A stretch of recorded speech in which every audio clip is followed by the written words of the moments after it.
Iniciamos esta nueva etapa porque cada domingo es una nueva etapa para cada uno de nosotros. Siempre el Señor dándonos la oportunidad de crecer en el camino del Señor y también de dar, porque domingo venimos también a dar, ¿verdad? Damos nuestras energías, damos nuestra atención, damos nuestro dinero, damos muchas cosas que también compartimos y es una inversión eterna, vale la pena. Recuerden lo que el Señor dice, que no debemos dejar de congregarnos, más cuando veamos que aquel día se aproxima y estamos muy cerca de ese día. Sea que Él venga o sea que nosotros nos vayamos antes, estamos muy cerca de ese día de encontrarnos con el Señor. Entonces, vale la pena insistir en este camino precioso. Padre amado, te damos gracias por las fuerzas que nos das, por renovar la visión, por renovar en nosotros el anhelo de serte fieles y de buscarte, porque sin tu presencia nuestra vida es nula. Sin la presencia de tu Santo Espíritu, nuestra vida no tiene sentido. Somos simplemente un vaso de barro que fue creado para tu gloria, pero que no vale nada sin el tesoro dentro de ese barro, de ese vaso de barro. Por tanto, Señor, en el nombre de Jesús, te suplicamos que esta mañana hables a nuestro corazón y nos guíes por tu buen camino. Te lo pedimos en el nombre de tu Hijo, nuestro Salvador Jesucristo. Amén. Gloria a Dios. Meditando en los caminos del Señor, y es una de las razones por las cuales nos llamamos caminos a Sión, ¿verdad? Porque es a través de todas las formas que el Señor se ha revelado a nosotros, que nosotros vamos llegando a aquel lugar que es llamado Sión, que es la iglesia, el lugar de su morada. Y no hemos llegado ahí, todos tenemos que reconocer que todavía nos falta mucho trecho para caminar. Así es que vamos a seguir adelante, pero meditando en esos caminos del Señor, leyendo también las Escrituras, yo percibí cuán importante es lo que nuestros padres han vivido. Estoy hablando de padres biológicos como también de nuestros padres espirituales, cómo ellos pueden transmitirnos lo que ellos eran y cómo nosotros podemos vivir. Muchas de las cosas que ellos no vivirán, nosotros las viviremos, y es una forma de revelar cómo el plan de Dios continúa, aunque nosotros no estemos aquí físicamente. Hay personas que se preocupan demasiado porque sus hijos todavía no se han convertido o se convirtieron y están alejados del Señor. Yo creo que la preocupación es legítima. Deben de preocuparse, si no están con un corazón endurecido. Sin embargo, debemos aprender a descansar en el Señor, porque el trabajo que un padre fiel, una madre fiel han hecho sobre sus hijos, tarde o temprano verán el resultado, aunque ya no estén aquí físicamente. O sea, pueden irse de este mundo viendo que los hijos anduvieron como quisieron. Déjenlo en las manos del Señor. Hagan su trabajo, enséñenles el camino del Señor, vivan de tal manera a que la luz de Cristo sea vista en ustedes y el resto déjenlo en las manos del Señor. Confía en el Señor y Él hará, dice. Y lo que vamos a compartir esta mañana realmente tiene relación con esas cosas. Primero, quiero mostrarles cómo es que también a través de los errores nosotros podemos aprender el camino del Señor. A través de cometer graves fallas, equivocaciones, también aprendemos gran sabiduría. Hay un dicho que dice, comete errores tú y hazme sabio a mí. Lo que se transmite, creo, a través de ese dicho es que cada uno de nosotros debe aprender sabiduría a través de los errores de los demás. No es que nosotros ofendamos a los otros como diciendo, comete errores, tú hazme sabio a mí. No, lo que está diciendo es que nosotros vamos a tener temor de Dios y no vamos a andar por el mismo camino de ellos, sino vamos a aprender de la experiencia principalmente de nuestros padres. Porque yo he visto cómo es que a pesar de los errores que muchos padres cometen, infelizmente los hijos los vuelven a cometer. No son sabios, no han aprendido la lección.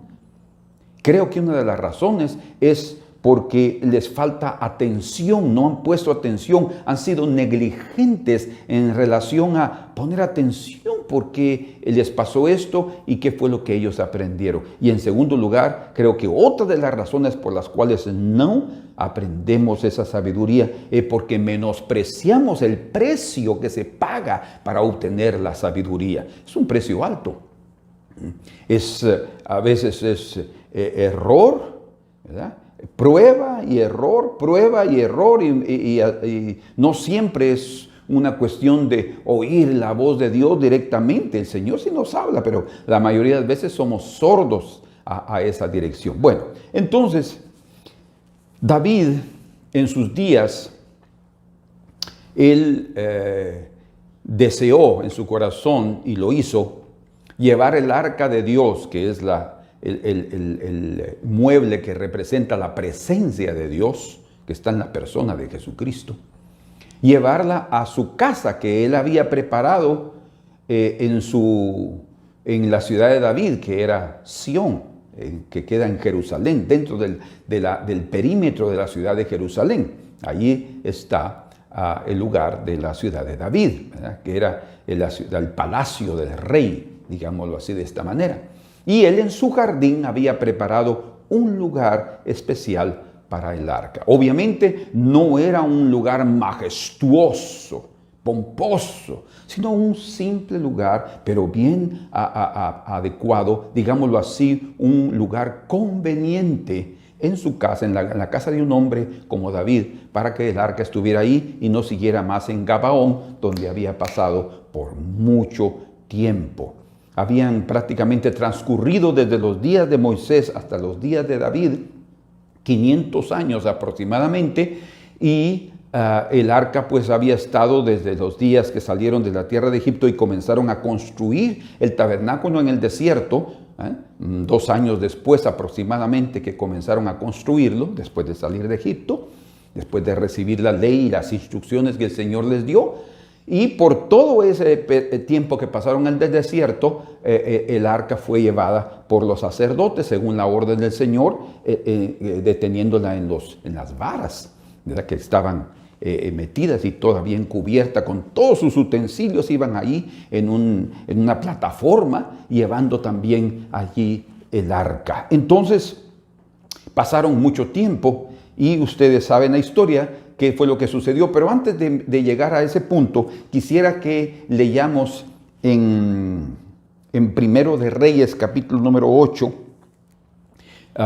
cuando Salomón también llevó de la ciudad de David el arca, o sea, un tiempo después, para el templo que él había construido. Entonces, quiero que noten cómo es que había un lugar conveniente, un lugar sencillo, simple, pero preciosísimo delante de Dios en el jardín de David, y ahora un lugar majestuoso, grande, como era el templo que Salomón construyó para colocar ahí el arca y efectuar ahí el culto y los sacrificios y todas las ceremonias que se celebraban en el templo, que no podían celebrarse si primero no estaba ahí el arca.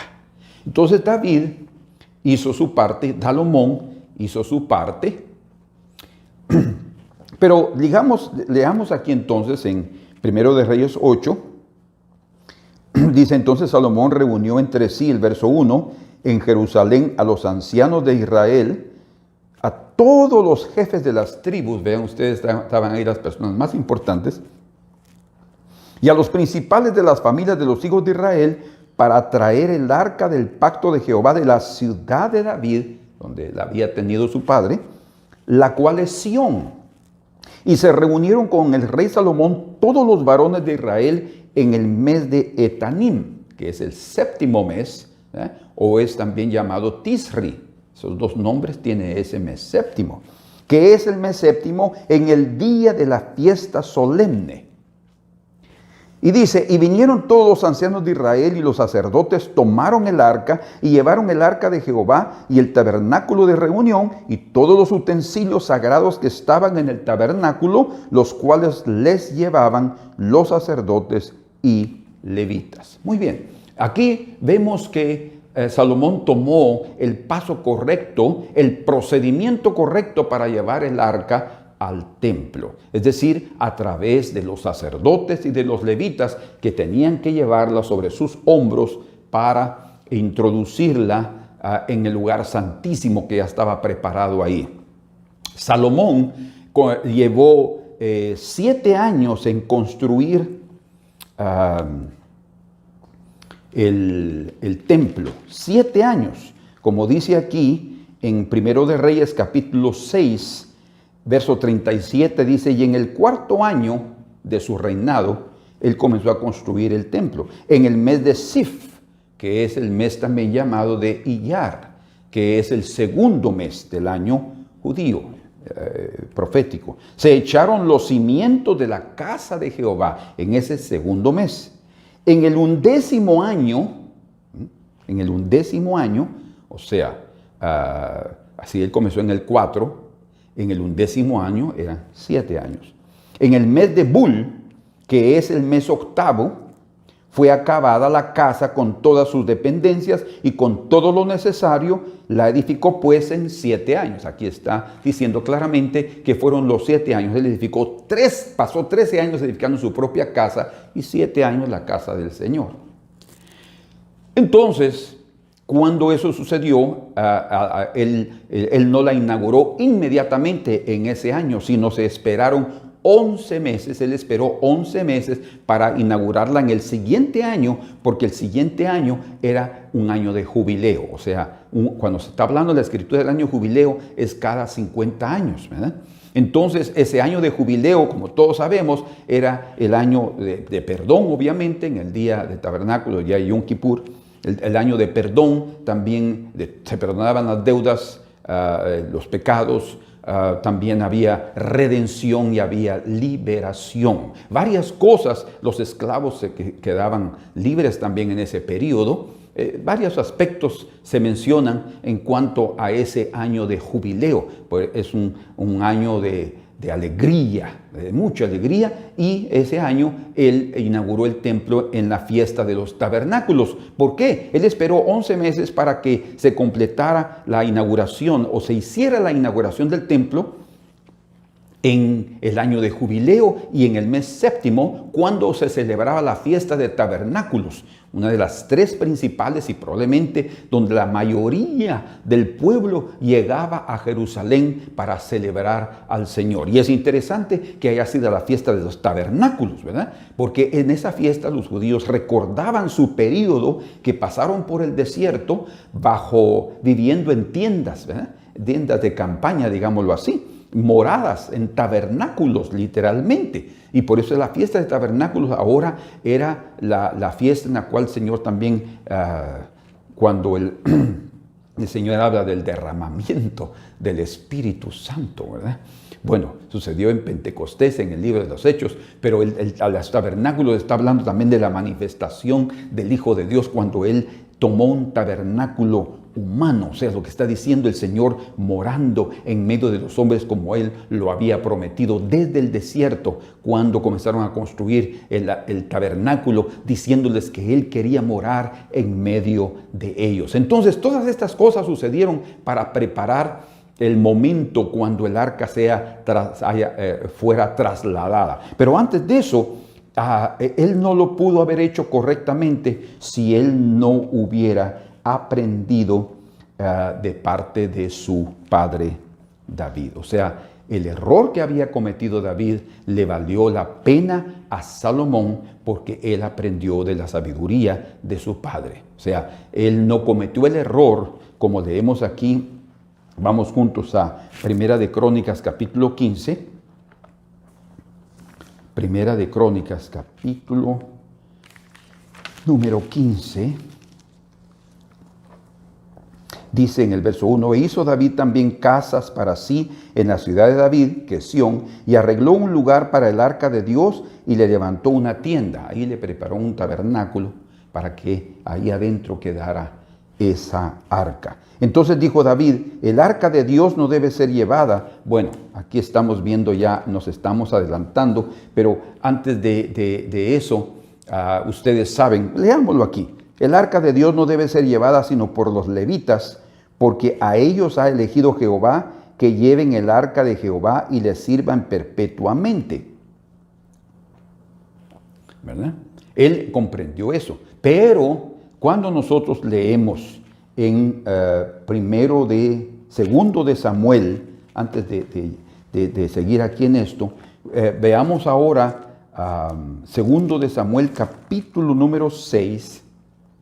Aquí está cuando David tuvo el deseo de llevar el arca a su casa. Y dice en el verso 2, y se levantó David y habían 30,000 personas ahí, y partió de Baala de Judá con todo el pueblo que tenía consigo para hacer pasar de allí el arca de Dios, sobre la cual era invocado el nombre de Jehová de los ejércitos que mora entre los querubines. Pusieron el arca de Dios sobre un carro nuevo. Fíjense ustedes. La primera vez David falló, y no solo él, principalmente fallaron los sacerdotes y los levitas, porque ellos deberían de haber informado cómo era la ordenanza según la ley para llevar el arca, para trasladarla de un lugar a otro cuando el Señor así lo demandara.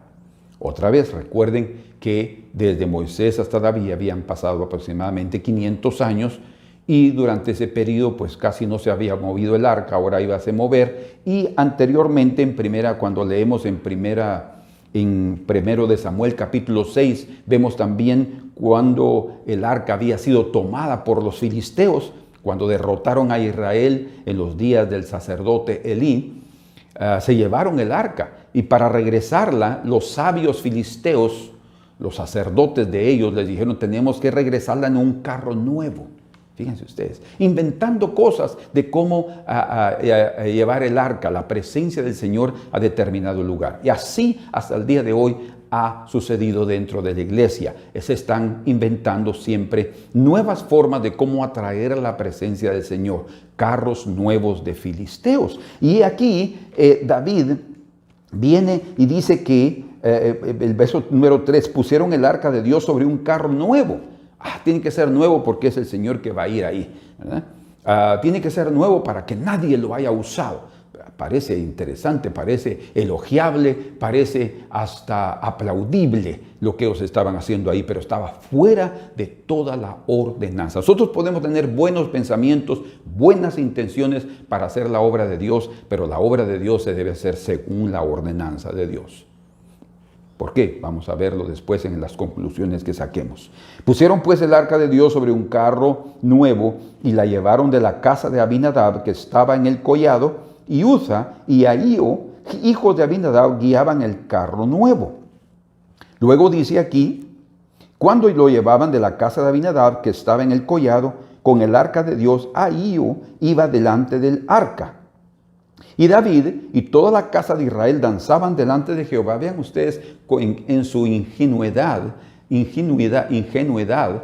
su alegría, en su sencillez, iba David y todos, ¿verdad?, tratando de agradar a Dios. Hasta el día de hoy hay personas que lo hacen también siendo ingenuos sin entender cómo deben hacerse las cosas. Y pareciera que Dios hace de la vista gorda de eso, pero algo puede suceder. Frutos y consecuencias vienen también de nuestra falta de entendimiento. Y David y toda la casa de Israel danzaban delante de Jehová con toda clase de instrumentos de madera, de haya, con arpas, salterios, panderos, flautas y címbalos. Cuando llegaron a la era de Nacón, Uza extendió su mano al arca de Dios y la sostuvo porque los bueyes tropezaban. O sea, cuando ellos iban ahí por ese lugar, los bueyes medio que se tropezaron en algunas piedras y se movió de esta manera, el carro donde llevaban el arca, y Uza pensó que el arca le iba a caer encima, ¿verdad? O el arca se iba a caer, o lo que él haya pensado, pero él puso su mano para medio sostener y ahí cayó fulminado, muerto. Y cuando eso sucedió, dice entonces en el verso número 8, y se entristeció David por haber herido Jehová a Usa. Él dijo, pero qué cosa, cómo sucedió esto, qué injusticia. La gente siempre pensando, hasta los cristianos, siempre señalando a Dios como injusto, como duro, como incomprensible, solo con su método.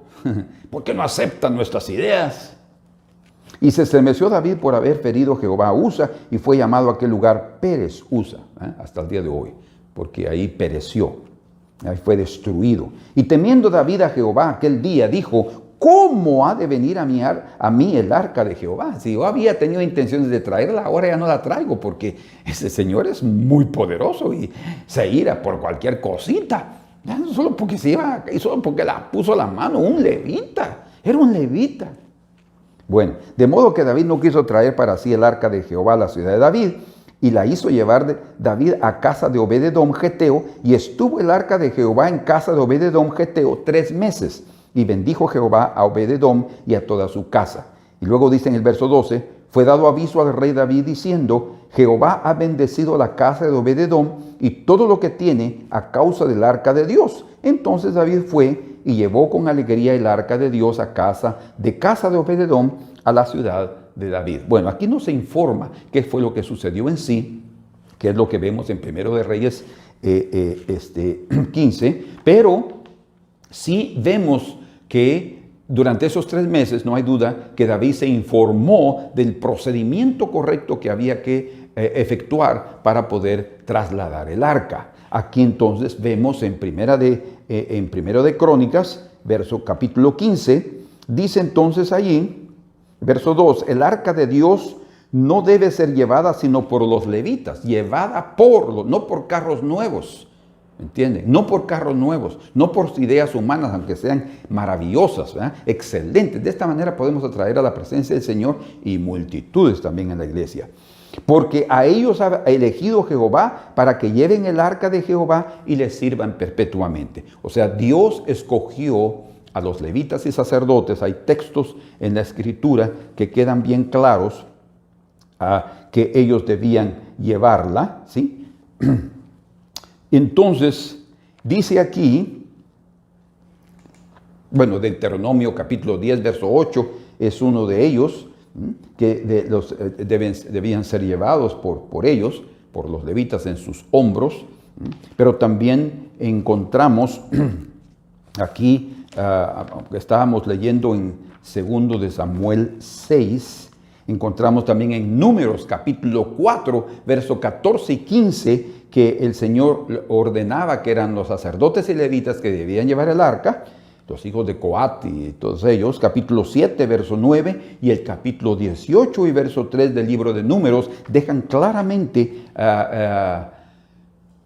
expresado la voluntad y la orden de Dios. Entonces dice en el verso número 3 del capítulo 15 de Primera de Crónicas, y congregó David a todo Israel en Jerusalén para que pasasen el arca de Jehová a su lugar, el cual él había preparado. Reunió también David a los hijos de Aarón. Ahora vean ustedes con atención esto. Reunió también David a los hijos de Aarón, el sumo sacerdote, ¿verdad? Que ya no vivía en aquella época, sino los hijos, los descendientes, y a los levitas, los ayudantes de los sacerdotes, de los hijos de Coat, Uriel el principal, Coat también ya no existía en aquella época, y sus hermanos 120. Qué interesante ese número, 120. Bueno, entonces dice él ahí en el verso número 11, y llamó David a los sacerdotes Sadoc y Abiatar, y a los levitas Uriel, Asaías, Joel, Semaías, Eliel y Aminadab, y les dijo, vosotros que sois los principales padres de las familias de los levitas, santificaos. O sea, no solamente tener el llamado de Dios para servirlo no es suficiente, es preciso tener el llamado y vivir una vida santificada. Porque ¿de qué nos sirve tener el llamado como los hijos de Elí, que eran sacerdotes, pero eran impíos en su proceder? ¿Verdad? Ellos murieron, el Señor les quitó la vida por el testimonio que ellos daban y porque no estaban transmitiendo o viviendo de acuerdo a lo que debe vivir un hombre de Dios. Y vosotros y vuestros hermanos, pasad el arca de Jehová, Dios de Israel, al lugar que le he preparado. O sea, David lo había preparado, pero eran ellos los que tenían que llevarlo. Y dice aquí, pues por no haberlo hecho así vosotros la primera vez, dice, vosotros, o sea, la responsabilidad cayó sobre ellos. David tuvo que entender que eran ellos los que tenían que llevar el sacerdote, el arca, ¿verdad? Eran los sacerdotes. De hecho, David debe haber escudriñado, investigado, leído las escrituras, volver a ellas para ver de qué forma se podía llevar correctamente el arca. Pues por no haberlo hecho así vosotros la primera vez, Jehová nuestro Dios nos quebrantó. La culpa no fue de Dios. La culpa fue nuestra como seres humanos, por cuanto no le buscamos según su ordenanza.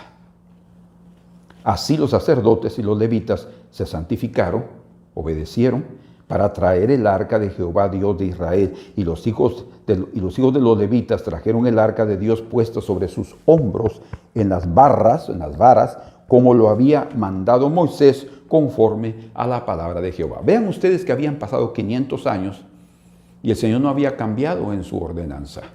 Él no dijo 500 años después, bueno, les voy a aceptar que ustedes la lleven en carros nuevos. Bueno, les voy a aceptar que ustedes la arrastren. Bueno, les voy a aceptar los métodos que ustedes quieran. Como no entienden, entonces, no. El Señor no cambió durante ese periodo. ¿Por qué? Dios no cambia. Hermanos, el procedimiento que Dios revela es el procedimiento que Él quiere que nosotros como seres humanos sigamos. ¿Por qué? Porque Dios es eterno y Dios es perfecto. Lo que Él ha ordenado y lo que Él nos ha dicho que debemos hacer es lo mejor. No es opcional, no. No hay eso en el camino del Señor. Por eso es que David dijo, miren, por eso el Señor cayó sobre nosotros, nos quebrantó y murió Usa. Él también por falta de entendimiento y nosotros también fallamos por no haber escudriñado antes, sino que simplemente como los propios filisteos agarramos un carro nuevo para ponerlo, imitando a los impíos, imitando al mundo. Hoy en día en las iglesias, en la iglesia cristiana en sí, se ha imitado tanto al mundo, ¿verdad? Los pastores son más administradores do que realmente ministros de la palabra. Ellos saben cómo hacer crecer la iglesia con métodos extraordinarios para que la gente se sienta feliz en la iglesia y venga y acepte al Señor. Una cosa es el fruto, pero otra cosa también es el procedimiento, el proceso que se debe utilizar para llegar a ese fruto. Al Señor no le importa únicamente el fruto, el procedimiento también es necesario para que ese fruto permanezca. Si no, puede ser algo falso o ese resultado podrá tener levadura, algo que lo hace inflar a través de métodos que son introducidos por la mano humana. Es la mano de Dios la que debe traer a alguien al camino del Señor. Es Dios el que convierte el corazón. Es a través de sus métodos, es a través de la predicación del Evangelio. Dice, es a través de la locura de la predicación del Evangelio. ¿Por qué locura? No es locura, no. Es locura para aquellos que se pierden, dice. Pero para los que se salvan, poder de Dios. Es el poder de Dios, exactamente. Entonces, pero Dios así lo ha querido. Entonces hay un procedimiento. Nosotros bien podríamos utilizar los mismos métodos que utilizan todos. La música que utilizan todos los procedimientos de hoy en día, ¿verdad? Las iglesias son más lugares de show, ¿verdad? Lugares de bailes, donde hay luces y humo subiendo, ¿verdad? Vapor subiendo, y todos están emocionados, y la música y todo. No, tenemos que tener cuidado en relación a cómo traer el arca, cómo traer la presencia del Señor. Y bueno, David aprendió a través de esa dura experiencia, a través de una muerte, ¿verdad? Hay consecuencias graves cuando no hacemos como el Señor nos ordena las cosas. Pero Salomón aprendió esa gran lección. Quiere decir entonces que Salomón aprendió de la sabiduría de su padre. Y ese es el primer aspecto, aprendiendo de los errores de nuestros padres. Fue una bendición para Salomón, porque cuando él llevó el arca, les dijo a los sacerdotes y levitas que la llevaran. Él no cometió ese error y la llevaron hasta que la colocaron en su lugar, en el lugar santísimo del templo. Ahora, vamos aquí a 1 de Reyes capítulo 8, regresando a ese lugar. Dice en el verso número 6, 1 de Reyes 8, 6, y los sacerdotes metieron el arca del pacto de Jehová en su lugar. Eso quiere decir en el lugar santísimo. En el santuario de la casa, en el lugar santísimo, debajo de las alas de los querubines. O sea, el propiciatorio, que era la tampa que estaba sobre el arca, tenía querubines. Pero Salomón había construido 2 querubines enormes, de 10 codos, según lo que yo recuerdo, que estaban en la pared y con sus alas extendidas, como a manera de los querubines que estaban en el propiciatorio, cubriendo el arca. Entonces, ahí en medio de esos 2 enormes querubines, ahí pusieron el arca. Porque los querubines tenían extendidas las alas sobre el lugar del arca, y así cubrían los querubines el arca y sus varas por encima. Verso número 7, número 8. Y sacaron las varas de manera que sus extremos se dejaron ver desde el lugar santo, que está delante del lugar santísimo, pero no se dejaban ver desde más afuera, y así quedaron hasta hoy. Vean ustedes cómo es que esas varas siempre tenían que permanecer según la orden del Señor, en Éxodo capítulo 25, verso 15, y en Números capítulo 4, verso 6, esas varas deberían de permanecer en sus argollas, siempre. ¿Por qué? Porque esa arca tenía que ser trasladada en el momento que Dios lo indicara al lugar que Él había determinado para su reposo. Pero allí en este momento, cuando fue llevada y dejada en el lugar santísimo, en el templo que ya Salomón había construido, supuestamente ya no había necesidad de que esa arca fuera trasladada nuevamente, sino había llegado a su lugar definitivo. Entonces sacaron las varas, pero las dejaron todavía que pudieran ser vistas en el lugar santo, que era donde entraban los sacerdotes para ministrar todos los días, pero solo una vez al año en el lugar santísimo. Y el lugar santísimo era un lugar totalmente oscuro. O sea, cuando se entraba allí no se podía ver nada. Por eso es que dice aquí en el verso número 12 del capítulo 8 de 1 de Reyes: entonces dijo Salomón, Jehová ha dicho que él habitará en la oscuridad. Algunos se han preguntado cuando leen de una forma fuera del contexto este versículo, o sea, entonces Dios vive en la oscuridad. No, te entendamos. Cuando está hablando es de la oscuridad que había en el lugar santísimo. Y obviamente Él lo hace así para que por su luz inaccesible, por su luz tan brillante y poderosa, porque es la luz de la Shekinah, de la gloria magnífica de Dios, no caiga sobre la gente y mueran, ¿verdad? Por eso el Señor se manifestó en el monte con truenos y relámpagos, y había algo extraordinario, y el monte temblaba por la presencia del Señor y el fuego que había ahí, pero había una nube, una nube espesa. ¿Por qué? Para que esa luz no los destruyese. Cualquier persona que miraba la luz siempre se estaban cubriendo, como la zarza cuando Moisés también se tapó su rostro. Era una luz poderosa que cuando Jesús se manifestó a Saulo de Tarso camino a Damasco, él se quedó ciego por 3 días. Entonces era un lugar oscuro, y esas varas quedaron allí para que cuando llegara el sumo sacerdote en el día de expiación, una vez al año, él tenía que entrar al lugar santísimo, él supiera el camino por donde tenía que andar para llegar a colocar la sangre de la expiación. Qué extraordinario. Pero ella era el lugar definitivo del arca. Vean ustedes qué importante es eso. Bueno, entremos entonces a este punto para definirlo, porque me falta uno todavía. Este primero vamos a definirlo ahora. De tal manera que nada de los servicios del templo podían efectuarse hasta que el arca estuviera en su lugar. El arca era la parte importante que simboliza la presencia del Señor. Nada es más importante que Él esté en nuestra vida. Ahora, En Génesis capítulo 1, versos 26 y 27, la escritura dejó bien registrado ahí que el Señor hizo al hombre del polvo de la tierra. Dice ahí,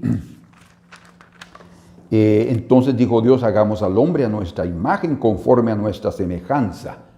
Hagamos al hombre, a todo hombre, fíjense, a todo hombre, Dios lo hizo a su imagen y semejanza. ¿Por qué? Dice en el verso 27, y creó Dios al hombre a su imagen. A imagen de Dios lo crió, varón y hembra los crió. O sea, el hombre y la mujer es el hombre en sí, ¿verdad? Es cuando Dios crió al hombre, incluye a la mujer que estaba dentro del hombre. Pero ella fue creada el mismo día. Ella fue formada después, pero fue creada el mismo día que Adán fue creado, porque él estuvo solo por un tiempo, ¿verdad? Hasta que Eva le fue presentada por el propio Señor. Entonces, ¿qué sucedió? A través de eso, el Señor está dando la imagen que Dios crió a todo hombre para que ellos sean, escuchen hermanos, tabernáculos de Dios, que tengan la presencia de Dios. Pero esa arca, que es su presencia, tiene que ser llevada a ese templo, al lugar santísimo, en lo más íntimo del corazón, para que esa casa, ese tabernáculo llamado hombre, se convierta en templo de Dios. Si no tiene la presencia de Dios ahí, ese es simplemente una casa de barro. ¿Entienden? Entonces, eso fue exactamente lo que se estaba representando a través de ese simbolismo de llevar el arca. En una forma tan sencilla y simple, David la llevó de la casa de Obed-edom a su casa, a su jardín, ¿verdad? El nuevo nacimiento. Pero luego, de una forma majestuosa, Salomón llevó el arca de la casa de David para el templo, que simboliza ya la unción del Espíritu Santo, el bautismo del Espíritu Santo que viene sobre la vida de una persona. Entonces, todos los seres humanos fueron creados con el propósito de ser habitación de Dios. Ustedes se dan cuenta, pueden percibir ahí que no hay ningún tipo de discriminación de Dios para nadie.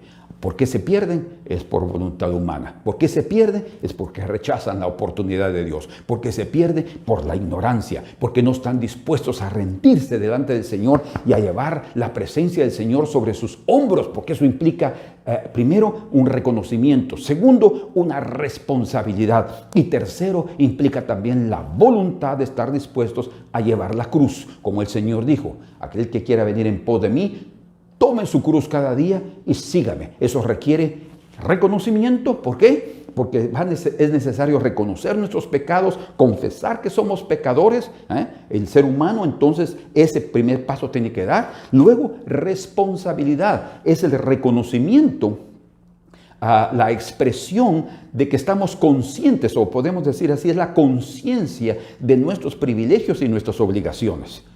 Tenemos el privilegio de ser llamados hijos de Dios, pero la obligación de representarlo dignamente también en esta tierra.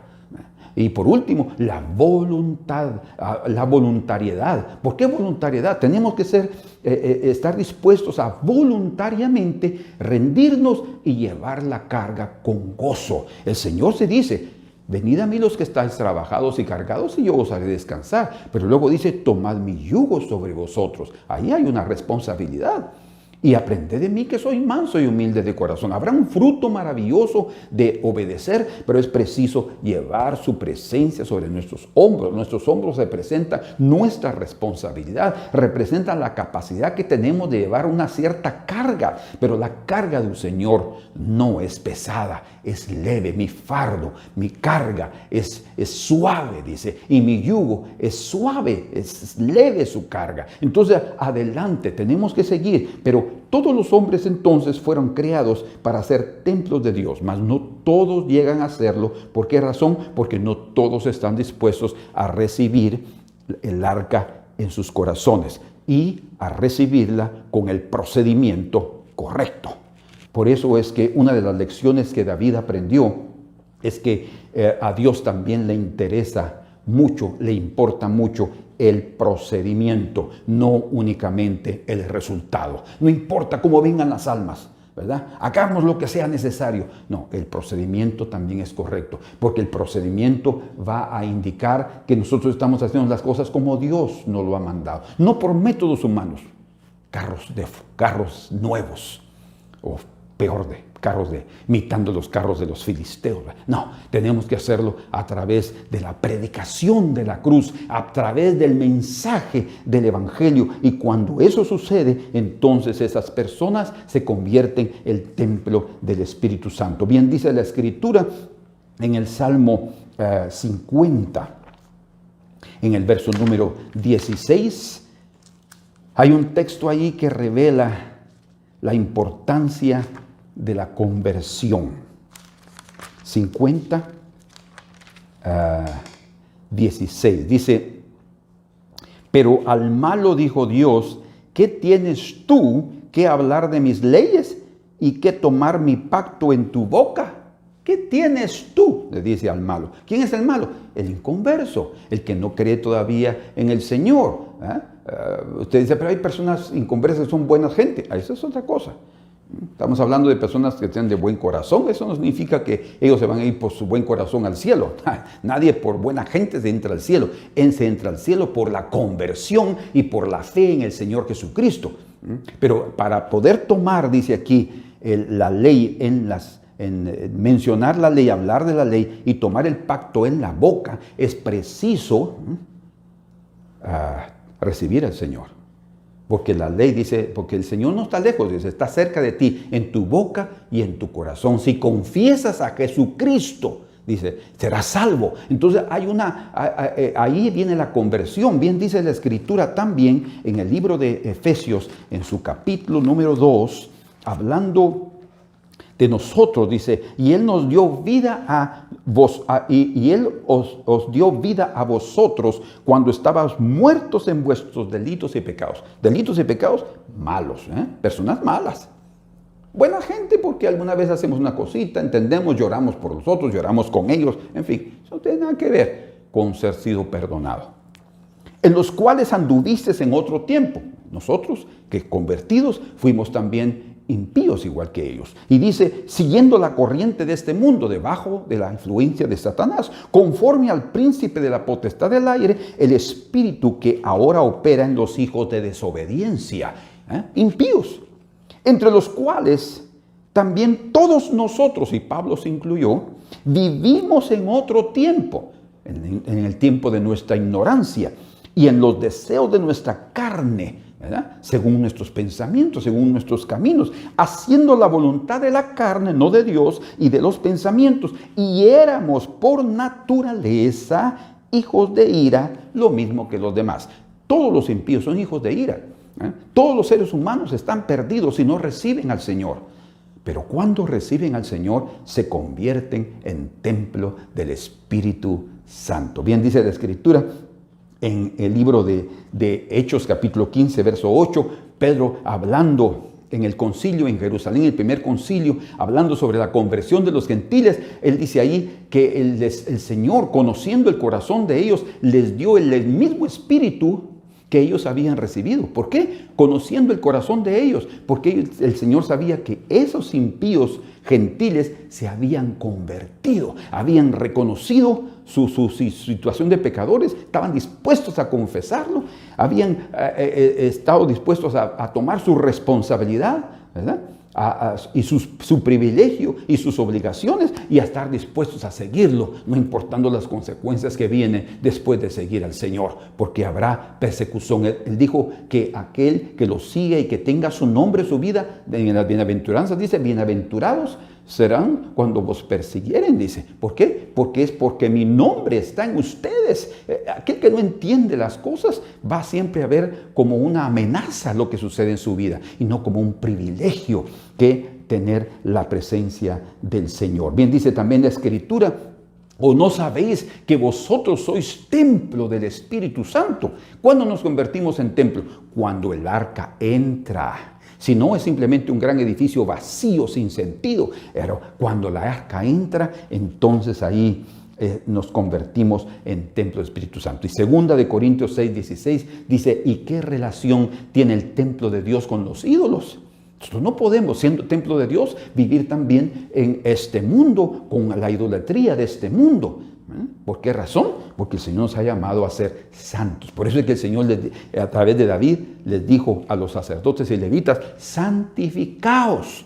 Porque tiene que existir una santificación. Y es a través de Cristo que somos perdonados, justificados y santificados para poder servirlo al Señor según el método que Él quiere que lo hagamos para la gloria de su nombre. Amén.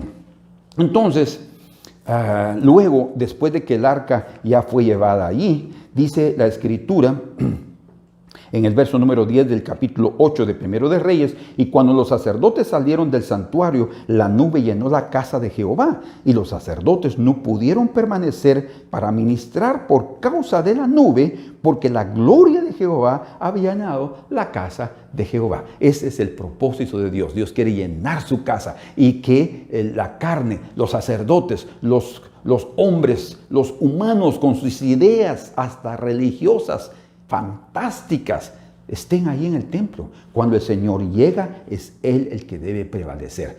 Bien dice también la Escritura, hablando de Jesucristo, dice: yo no vine a hacer la voluntad de mi Padre, yo no vine a hacer mi propia voluntad, sino a hacer la voluntad de mi Padre. Leámoslo ahí en Juan capítulo 5 y verso 30. Ninguno de nosotros ha sido llamado para hacer su propia voluntad, sino la voluntad de aquel que nos dio vida. No puedo yo hacer nada por mí mismo, dice en Juan 5:30, según oigo así juzgo, y mi juicio es justo, porque no busco mi voluntad, sino la voluntad del que me envió, la del Padre. Y en el 6:38 repite: porque he descendido del cielo no para hacer mi voluntad, sino la voluntad del que me envió. Entonces, si nuestro propio Señor Jesucristo, Salvador, Dios hecho carne, vino a hacer la voluntad del que lo envió, nosotros también debemos aprender eso. Y eso es lo que simboliza el hecho de que la presencia, la nube, cuando la nube cubrió el templo, dice que los sacerdotes no pudieron estar más ahí. Cuando el Señor está sobre nosotros, nosotros tenemos que hacernos para atrás y dejar que Él nos guíe. Bien, dice también la Escritura en Romanos capítulo 8, creo que es, y verso número, vamos a ver ahí, Romanos 8.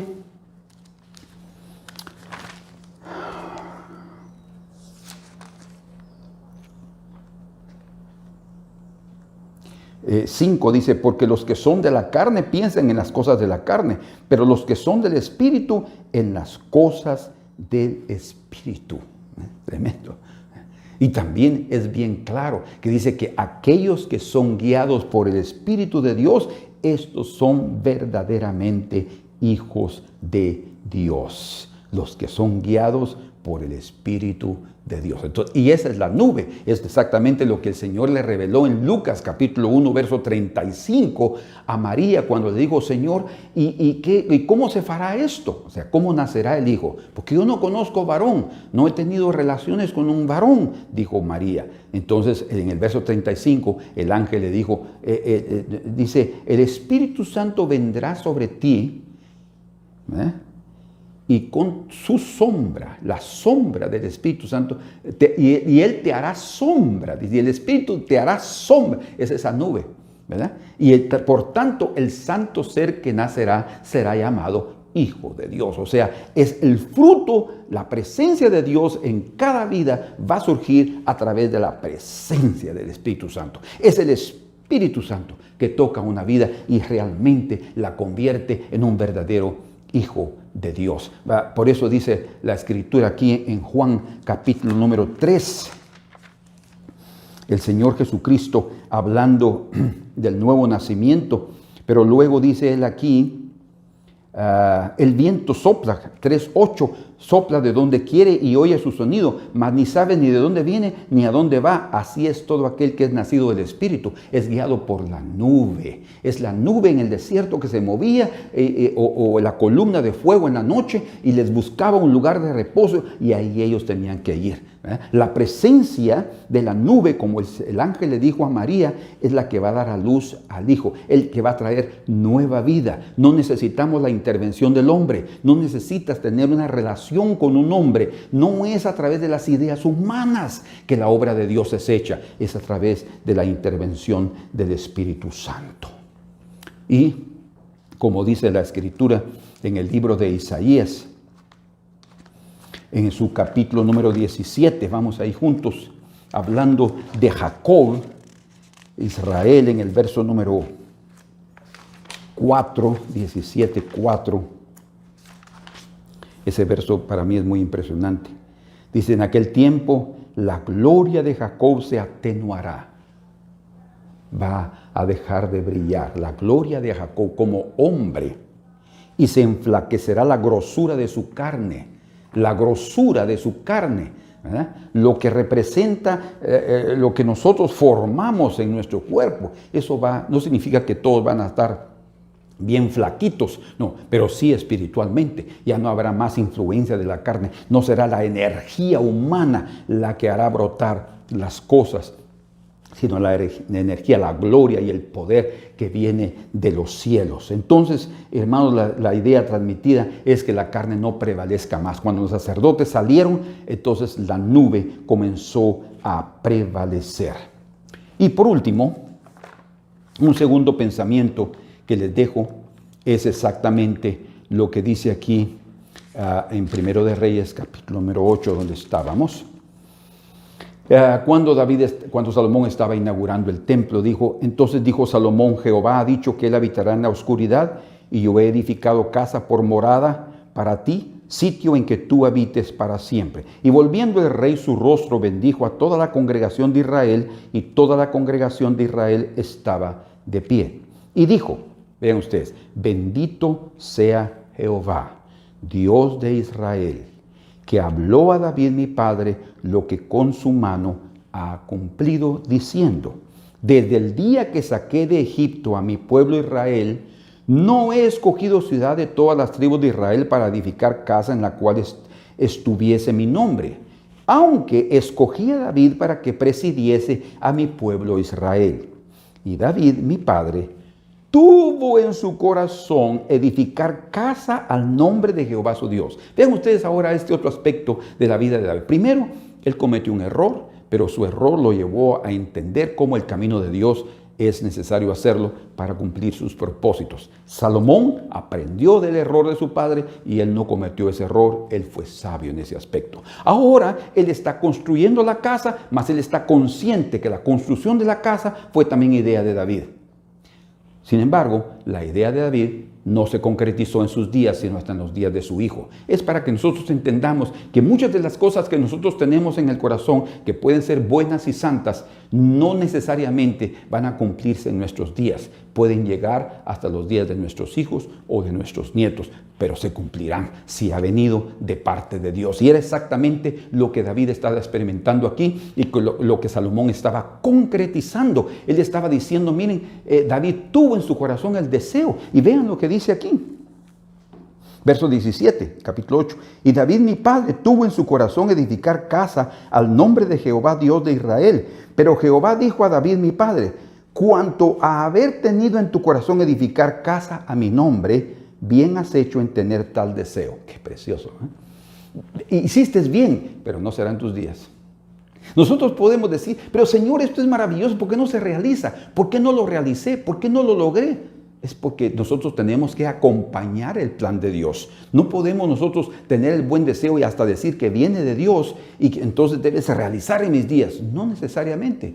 Nosotros tenemos que aprender a hacer lo que el Señor quiere y lo que el Espíritu Santo nos está guiando, independientemente si nunca lo veremos. Como a Abraham, el Señor le prometió la tierra prometida, pero ella solo fue entregada a la cuarta generación. Dice, en la cuarta generación poseerán la tierra. Y Abraham tuvo que morir. Isaac también tuvo que morir. Jacob, José le cerró sus ojos. En fin, y ellos hasta después, en la cuarta generación, en los días de Moisés, ellos llegaron y entraron y Josué llevó a la tierra al pueblo de Israel. Entonces, hermanos, en el corazón de David estaba el buen deseo, pero todo ese buen deseo se concretizó, se cumplió a través del Hijo a través de Salomón. Y es Cristo Jesús, que es mayor que Salomón, el que construyó la casa. Por eso él dijo allá en Juan capítulo 2, verso 19, destruid este templo, hablando de su cuerpo, y en 3 días lo levantaré. ¿Por qué? Porque es Jesús el que levanta el templo, es el Hijo de David, el verdadero Hijo de David, Cristo Jesús, es el que levanta el templo, que es, como dice Hebreos capítulo 3, ¿sí? El verso 6 creo que es, vamos ahí a corroborar juntos. Capítulo 3, verso 1, por tanto, hermanos santos, participantes del llamamiento celestial, considerad al apóstol y sumo sacerdote de un templo, de nuestra profesión, Cristo Jesús, el cual es fiel al que lo constituyó, como también lo fue Moisés en toda la casa de Dios. Moisés fue fiel en toda la casa de Dios.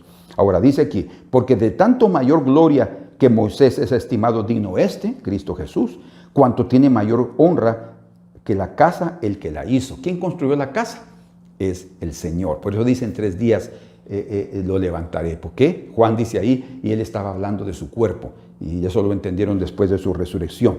Verso número 5. Y Moisés a la verdad fue fiel en toda la casa de Dios como siervo para dar testimonio de lo que se iba a decir. Pero Cristo como hijo sobre su casa, la cual casa somos nosotros.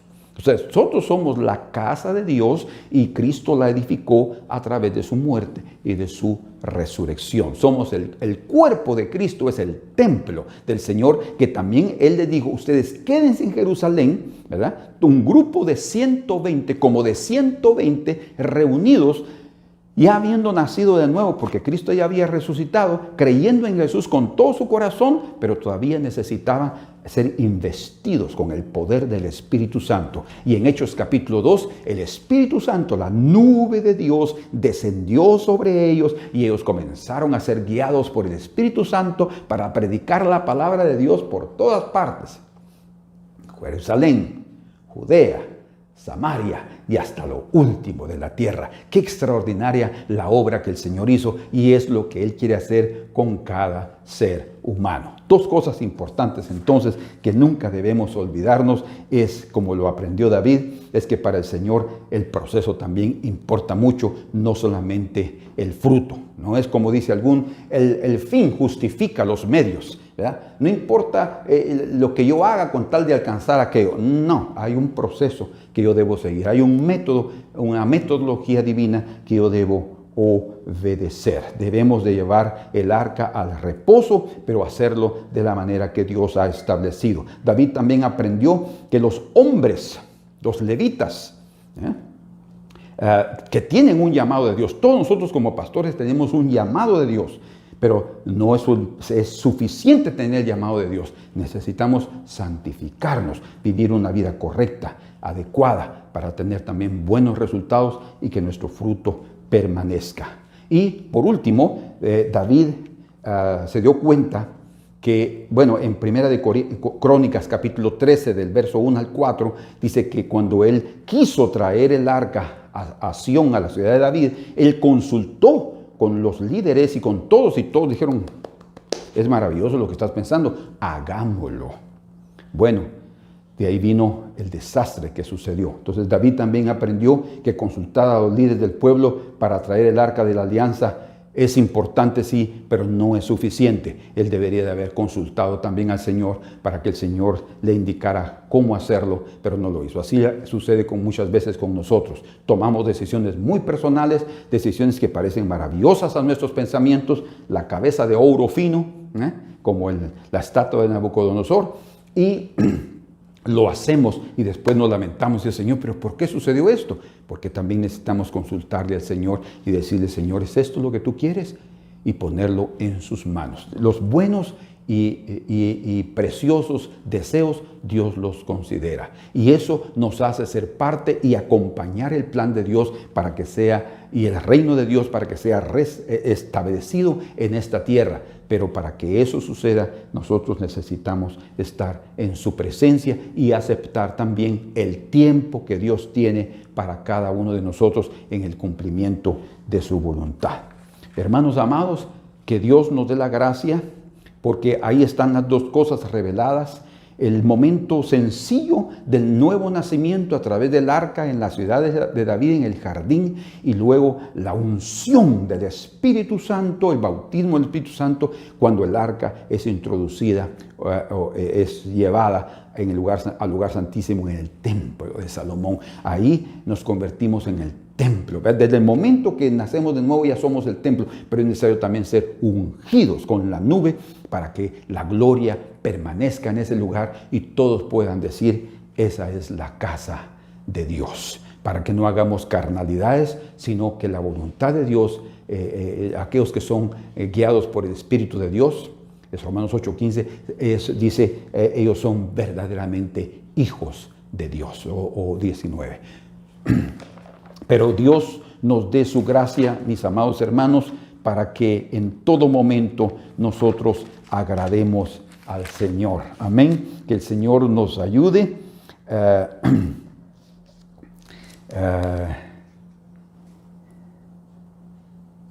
Perdón, aquí, solo para dejarles esto, yo les doy después pero está aquí en Romanos 8, los que son guiados por el Espíritu de Dios, esos son verdaderamente hijos de Dios. En el verso 14, porque todos los que son guiados por el Espíritu de Dios, estos son hijos de Dios. Romanos 8:14, por un versículo, se me olvidó. Pero gracias a Dios que podemos recordarnos de estas cosas, y eso solo sucede si nosotros estamos también constantemente leyendo y estudiando las Escrituras. Así es que Dios los bendiga, mis amados hermanos, que Dios nos convierta en templo del Espíritu Santo y que aprendamos a hacer las cosas según la ordenanza del Señor, para que en todo momento le seamos agradables. Padre amado, en el nombre de Jesús, bendigo a tu pueblo en tu nombre. Haz resplandecer su rostro sobre ellos y ten de ellos misericordia. Levanta sobre ellos tu rostro y dales tu paz. Así, Señor, bendecimos a tu pueblo con tu nombre. Señor, ayuda a los que están enfermos, sánalos, ayuda a aquellos que están con tribulación, libértalos, trae a sus hijos a tu camino, haz que cada padre y madre se conviertan en faroles, en luces, para atraer a aquellos que están en oscuridad. Señor, que la nueva vida de tu Hijo sea depositada en cada corazón humano, para que la gloria sea solamente tuya, Señor, y que todos vivamos agradecidos por el privilegio que nos das de convertirnos en templos del Espíritu Santo. Gracias en el nombre de Jesús. Amén. Que Dios los bendiga y que lo que hemos transmitido esta mañana haya sido de la bendición para ustedes, de bendición para ustedes, y como lo ha sido conmigo. Un fuerte abrazo y primero Dios, nos vemos el próximo domingo. Amén.